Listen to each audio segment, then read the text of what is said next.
नमस्कार दोस्तों, आज की हमारी वीडियो का टॉपिक है difference between nominal mix and design mix. Nominal mix और डिजाइन मिक्स में क्या अंतर होता है, आज हम इसके बारे में जानेंगे, क्योंकि बहुत सारे इंटरव्यू में यह क्वेश्चन पूछा जाता है जहां भी कंक्रीट की बात चलती है। तो चलिए हम बात कर लेते हैं कि इन दोनों में क्या डिफरेंस होता है। मैं यहाँ पे आपको नॉमिनल मिक्स और डिजाइन मिक्स के कुछ पॉइंटों के माध्यम से इन दोनों के बीच डिफरेंस बताने की कोशिश करूँगा। नॉमिनल मिक्स में जो पहला पॉइंट है वह है calculation based on dry volume, यानी कि नॉमिनल मिक्स के लिए मटेरियल का जो कैलकुलेशन किया जाता है वह किया जाता है ड्राई वॉल्यूम पे, मतलब कि आयतन के अनुसार नॉमिनल मिक्स के लिए मटेरियल का कैलकुलेशन किया जाता है, जबकि डिजाइन मिक्स में मटेरियल का कैलकुलेशन केजी के अनुसार किया जाता है। जितने भी आरएमसी प्लांट है वहाँ पर जो मटेरियल यूज किया जाता है, चाहे वो सीमेंट हो, सैंड हो, एग्रीगेट हो, वह सारा केजी के अनुसार यूज किया जाता है। सेकेंड पॉइंट है नॉमिनल मिक्स में वाटर सीमेंट रेशियो फिक्स होता है, यानी कि जैसा कि आपको पता है कि 0.60, 0.55, 0.50 यह जो वाटर सीमेंट रेशियो है वह नॉमिनल मिक्स में फिक्स होता है। यह कम ज़्यादा नहीं होता है, यह ग्रेड के अनुसार हमेशा ही फिक्स रहता है, जबकि डिजाइन मिक्स में वाटर सीमेंट रेशियो फिक्स नहीं होता है, यह डिजाइन के अनुसार कम या ज़्यादा हो सकता है।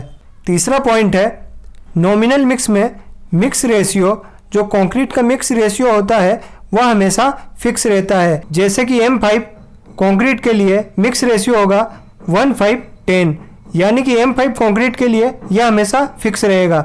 इसी तरीके से M7.5 के लिए जो मिक्स रेशियो फिक्स रहेगा वो रहेगा 1:4:8, जिसमें 1 सीमेंट है, 4 रेत है और 8 कोर्स एग्रीगेट है। इसी तरीके से M10 में 1:3:6, M15 में 1:2:4, यहाँ पर 1 सीमेंट है, 2 सैंड है और 4 कोर्स एग्रीगेट है। इसी तरीके से M20 में जो मिक्स रेशियो होगा वह होगा 1, 1.5 एंड 3, जहाँ पर 1 सीमेंट है, 1.5 रेत है और 3 कोर्स एग्रीगेट है, जो कि हमेशा फिक्स रहेगा। जहाँ पे भी अगर M20 का कंक्रीट यूज करेंगे तो वहाँ पर ये जो 1, 1.5 और 3 जो मिक्स रेशियो है वह हमेशा फिक्स रहेगा। अगर हम कहीं M10 का कंक्रीट यूज कर रहे हैं तो वहाँ पर 1:3:6 का रेशियो हमेशा फिक्स रहेगा, यह चेंज नहीं होता है।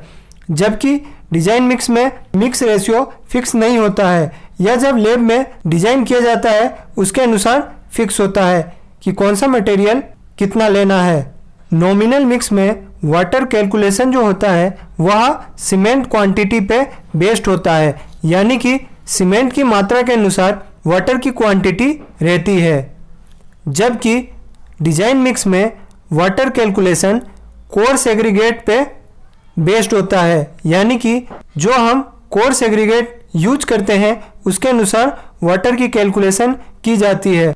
इसके अलावा अगर हम डिजाइन मिक्स में फ्लाई ऐश यूज कर रहे हैं, सिलिका यूज कर रहे हैं, एड मिक्सर यूज कर रहे हैं, प्लास्टिसाइजर यूज कर रहे हैं, राइस हस्क यूज कर रहे हैं, तो इससे भी वाटर की क्वांटिटी इंक्रीज और डिक्रीज होती है। तो डिजाइन मिक्स में जो वाटर कैलकुलेशन है, जो वाटर की मात्रा है वह कोर्स एग्रीगेट पर निर्भर करती है।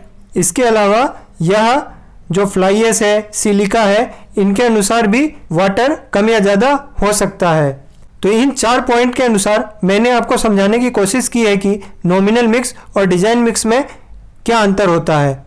जो हमारा नॉमिनल मिक्स है वह M20 या M20 से नीचे होता है। जब भी हम कंक्रीट M20 या M20 से नीचे का यूज करते हैं तो वहाँ पर नॉमिनल मिक्स चलता है, लेकिन जब हम M20 से ऊपर का कंक्रीट यूज करते हैं, जैसे कि M25, M30, तो इन्हें डिजाइन मिक्स के अनुसार प्रिपेयर किया जाता है। जब हम डिजाइन मिक्स करते हैं तो उसमें प्रत्येक मटेरियल की स्पेसिफिक ग्रेविटी देखी जाती है। जब भी हम डिजाइन मिक्स करते हैं तो उसमें यह देखते हैं कि वह इकोनॉमिकल है या नहीं, उसकी प्रॉपर स्ट्रेंथ आ रही है या नहीं, वह वर्केबल है या नहीं, ड्यूरेबल है या नहीं, यह सब डिजाइन मिक्स में डिसाइड किया जाता है। डिजाइन मिक्स सस्ता भी पड़ता है क्योंकि इसमें क्वांटिटी डिक्रीज होती है कई प्रॉपर्टी चेंज करने के कारण। जैसे फ्लाई ऐश ऐड किया जाता है तो उसमें सीमेंट कम डालना पड़ता है और सीमेंट का खर्चा कम हो जाता है, परंतु नॉमिनल मिक्स में जो सीमेंट डिसाइड होता है वही डालना पड़ता है, यानी कि जो सीमेंट फिक्स है वही डालना पड़ेगा। डिजाइन मिक्स में सभी मटेरियल की स्पेसिफिक ग्रेविटी देखी जाती है और उसी बेस पर डिजाइन मिक्स तैयार किया जाता है। तो यह अंतर था नॉमिनल मिक्स और डिजाइन मिक्स में। उम्मीद करता हूँ आपको इन दोनों के बीच का डिफरेंस समझ आया होगा और आप इंटरव्यू में बेहतर तरीके से जवाब दे पाएंगे। वीडियो अच्छी लगी हो तो वीडियो को लाइक करना और चैनल को सब्सक्राइब करना ना भूलें इसी तरीके की वीडियो देखने के लिए। धन्यवाद।